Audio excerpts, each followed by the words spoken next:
everybody, what's going on? Welcome back to the Dice Tower. My name is Z Garcia. I'm Tom Vassell. I'm Chris Yee. Today we're going to be taking a look at a small card game here from Studio Age called Vaalbara, we think. Pretty sure. When I did a search on BGG, I just typed in VAA, and there was like 10 games that came up with that in it. Really? Yes. Okay. Tom leaned over. He's like, "You think that would have cleared things up?" That should have done it. Yeah, I guess not. This is a simultaneous selection card game in which you're playing characters out and using those characters and their powers to claim lands, claim power, and get the most victory points. Let me go ahead and show you an overview how the game works. We'll be right back. To set up the game, we are going to shuffle up the deck of lands. We're going to put out a bottom row, one per player, in this case 3 players, and then the next row up here, leaving the deck of cards up there. Everybody picks a color. They're going to shuffle it up and draw 5 cards, and then everyone gets 2 points that they are going to be sure to hide throughout the game. The game's going to be played over 9 rounds, and at the end of those 9 rounds, whoever has the most points is the winner. A round is very, very simple. You are going to, from your hand of cards, pick a card to play. We'll reveal them all. And then going from the lowest number to the highest number, the players are going to trigger the ability on the card and then claim one of these lands and trigger the scoring ability on that. Once we're all done, we'll discard the played character. We'll draw a new one. This old row becomes the new current row, and we put out a new one here. If there's ever a tie for the player numbers, say I play a 5 and my opponent over here in green plays a 5, that's what the back of the deck is for. This is the order in which the tie will be broken. So let's go ahead and take a look at how this might go, all right? So I'm going to take a look at my characters, take a look at why I might play one over the other. I will do this one right here. Now I'm going to scoot things back a little bit. And my opponents are going to do something similar. So perhaps they'll play this one there, and this player here will do, they're going to do this one right here. There we go. So now that we're done, we're going to reveal all these cards. I played a 6 over here, 9 over there, and I played a 6 as well. So lowest to highest, we take a look. I'm purple. This player's playing this yellow. So purple is going to go before yellow. That means I have to go first. Unfortunate for me because I wanted to go not first. So the power here says steal 2 from the player who played before you this round. No one played before me this round. So that's not going to apply. And then I take one of these and I utilize its power to get some victory points. So this one, for example, if I take these planes, I'm going to immediately get 2 points per planes I have, including this one. So 2 points. If I take this forest, it's just 4 points straight up. And then this one, I'm going to get a max of 6 points per these rivers. This symbol here that you see, the X with the line above it and below it, represents this value right here. So max 6 means a character maximum of 6.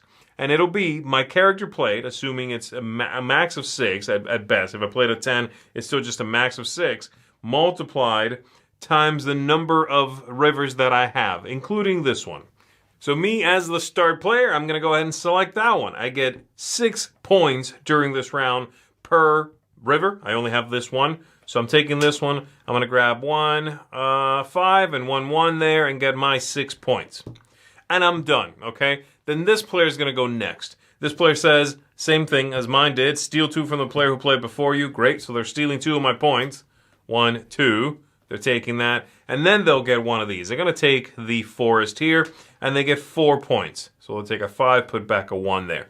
And lastly, this player. And this one says, swap a land from the first land row with a land from the second land row.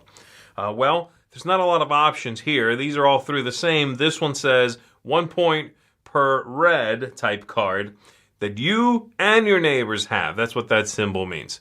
So it doesn't matter. They do have to do it. It's not optional, but you can do that. So they'll go ahead and do that, and they'll take their 2 points. Once that's done, this row becomes the new row. We reveal 3 new ones. So there's a forest that'll get you 3. You've seen that. You've seen that. These characters are gone. We'll go ahead and set them aside. You do want to have your own discard pile because some of the characters might give you back characters that you've spent. So these are going to go away, and the players draw a new one, and they select a new card for the next round. Let's go ahead and do one more, and then we will call it, all right?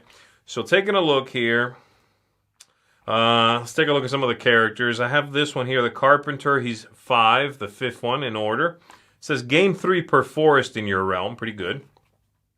The Midwife here, take a character back from your discard pile to your hand. The number 9 is the Rider. You saw that one already. 12 over here is the Farmer. Double the reward for the land you add to your realm this round. This could be quite good. Would be better on that forest, certainly. The number 1, the first one that goes, says all players with a fighter in hand may reveal her to gain 1 point. They don't have to play her. They just have to go, yeah, I'm holding a fighter, and they get a point, okay? I don't need anything that badly this round, so I think instead I'm going to play that.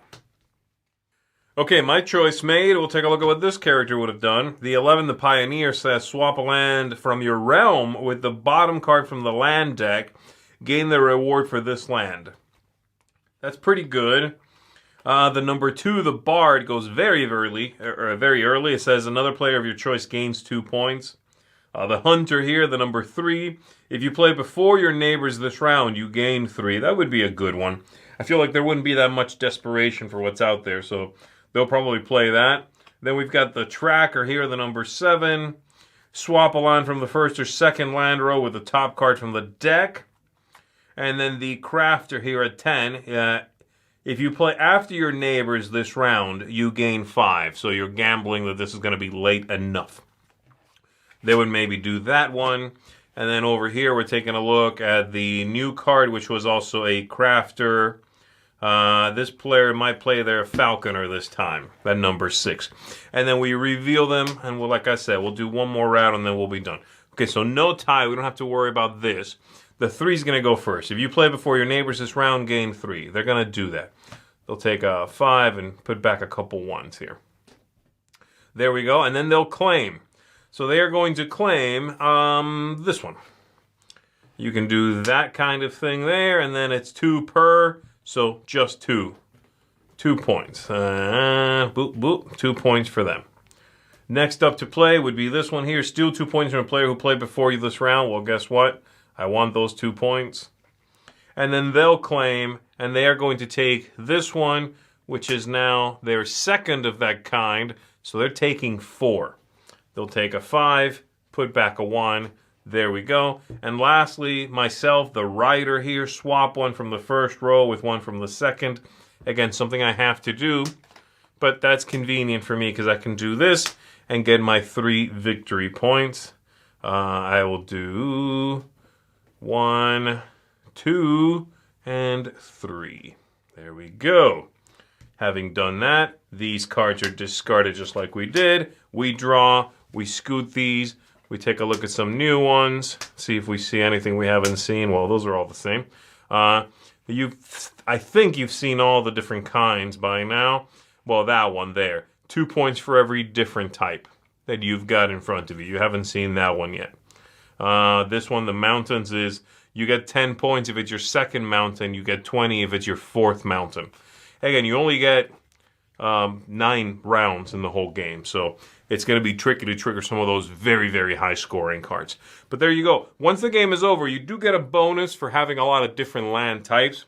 So if you have 5 different kinds, based on this symbol here, you get a bonus 5 points. If you have 6 different kinds, you get a bonus 10 points. Add that up to your points over here, and whoever has the highest score, of course, is the winner of the game. There you go. Let's go ahead and go back up top.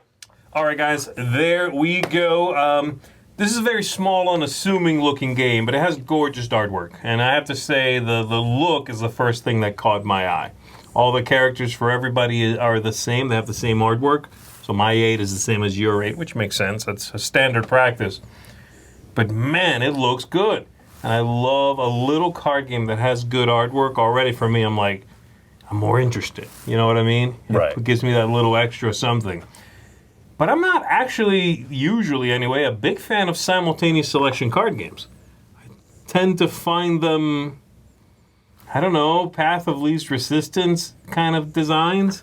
I'd like to go back to art. I thought it was okay. You don't like the artwork that much? I didn't say I didn't like it. It's just that when I first saw this on the shelf, I was like, it looks kind of generic, and I passed on by it. Oh, I love it. It looked a little generic fantasy. That also the font of the name didn't help. This just looked like a game. I was like, I don't know what it was.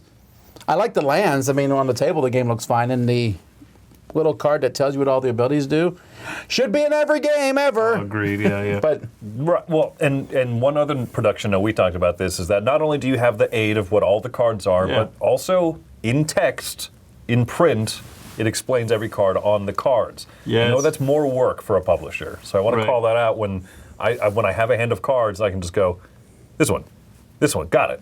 Like I know what to do. That's a big deal. Yeah, it's not symbol heavy, language independent, and it works. It's smooth. Yeah. Yeah, I think it looks great. I don't know, the Studio H catches my eye though every time.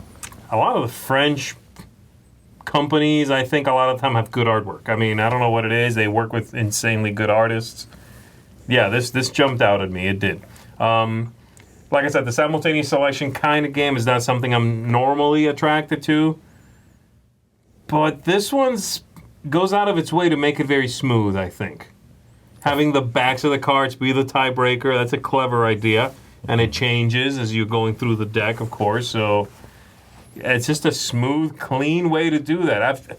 There's been no one I've shown this to that when I point that out, they're like, huh, I like that. yeah, that's true. You know what I mean? Like, that's clever. Like, nice. That does it quickly and easily and gets out of the way when it needs to.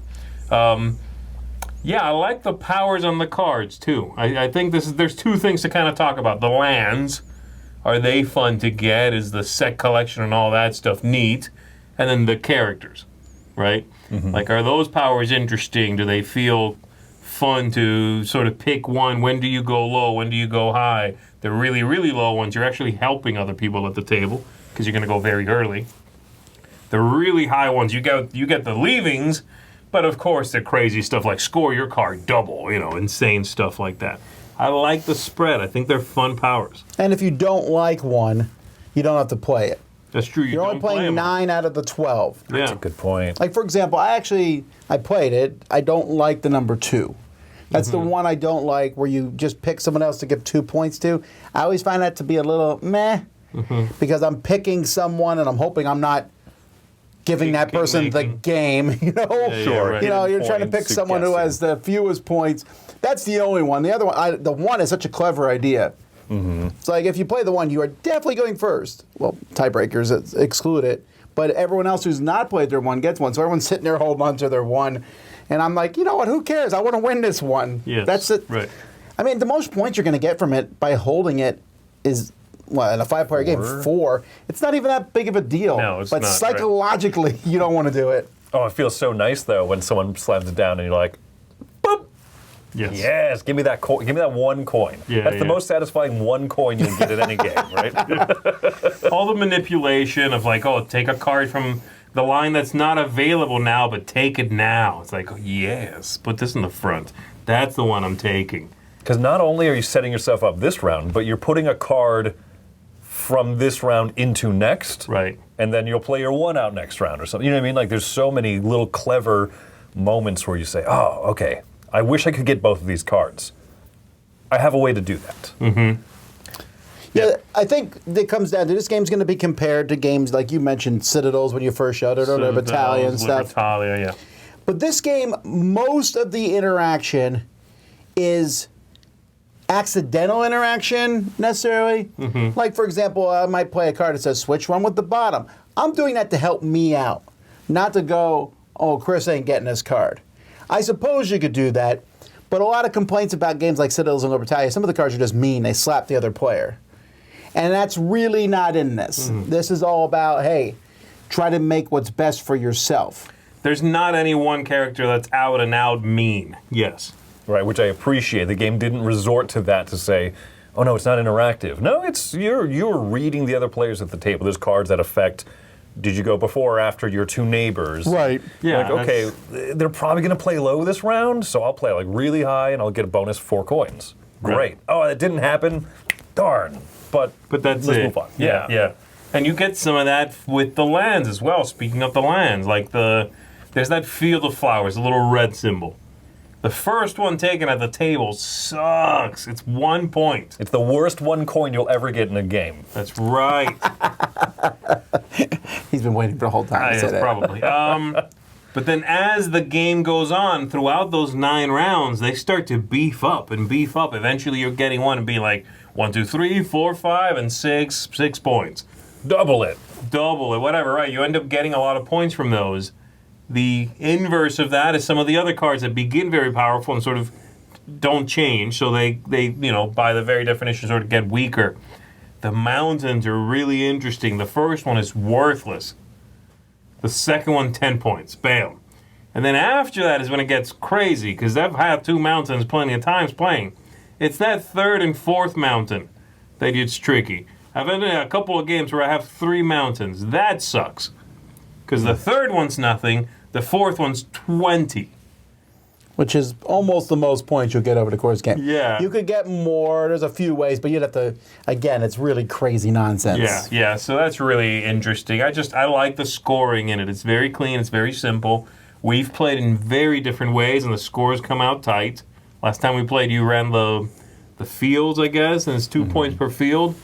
You just went nuts with those things, and you were getting like 14 points by the end of it. The most satisfying 14 points you'll ever get. All right, enough. He's done. And then some people will go for like a lot of one kind and whatever, keep scoring on that, go for that variety, try to get that bonus, right? But the scores come out pretty tight, and it doesn't seem like it would, considering you could have, here's a point. Oh, you got a forest, 6. Like, why? This doesn't seem like, I'll tell you, when I first played it, I was like, I'm not so sure about the balance.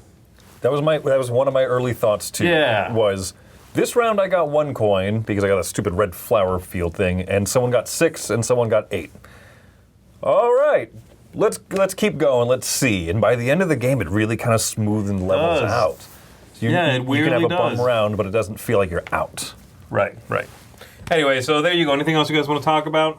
No, let's go to scores. Go for it. Oh, First. all right. Well, You might be the high score, actually. I know you very much liked it. I don't know. yeah. So this meets everything I want in this kind of game. I want a small, short, fast game. Yes, pretty gorgeous. Say it. Admit it. It's fine. I just didn't think it was amazing. Go ahead and say gorgeous. It scales well. It plays very quickly. It feels really balanced. Like everything, like the 1 through 12. I don't feel like there's one card in there that's better than the rest. Yes. It feels interactive without being mean. It's the kind of game I can get out and play very quickly. I really like this one. 8.5. Okay. I really enjoy it. Chris, what do you got? I'm coming down on an 8.